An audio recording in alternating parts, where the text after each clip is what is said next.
Alienware launches GPU upgrade kits for Area 51 meters gaming laptop. Modular laptops are historically tough to pull off.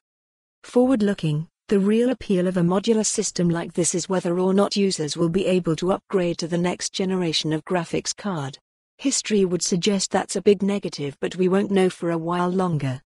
Alienware at the Consumer Electronics Show earlier this year announced the Area 51 meters, a flagship gaming laptop headlined by a user-upgradable, desktop-class CPU and GPU. After nearly a year in waiting, the upgradable GPUs are now available to purchase. Potential buyers may want to curb their enthusiasm a bit, however, as there's not really much new here. Allow me to explain. Level up with the hashtag Alienware Area 51 meters upgrade kit. With at-home installation, it's easy to upgrade your system with the NVIDIA GeForce RTX 2080 graphics card and thermal module, so you won't miss a frame. https://t.go/oscarjsk4bnpic.twitter.com/chxfni0cra. Alienware, at Alienware, November 7, 2019.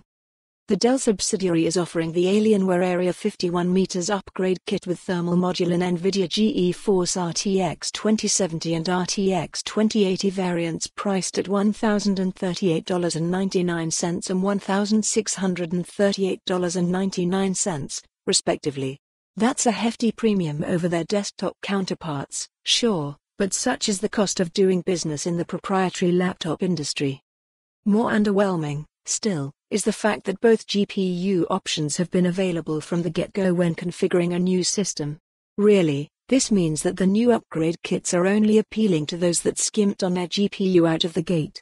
Considering the Area 51 meters starts at $1,999.99, you've got to wonder just how many people would have opted for a low-end solution at this price point to begin with. For more on this story, visit the news article link.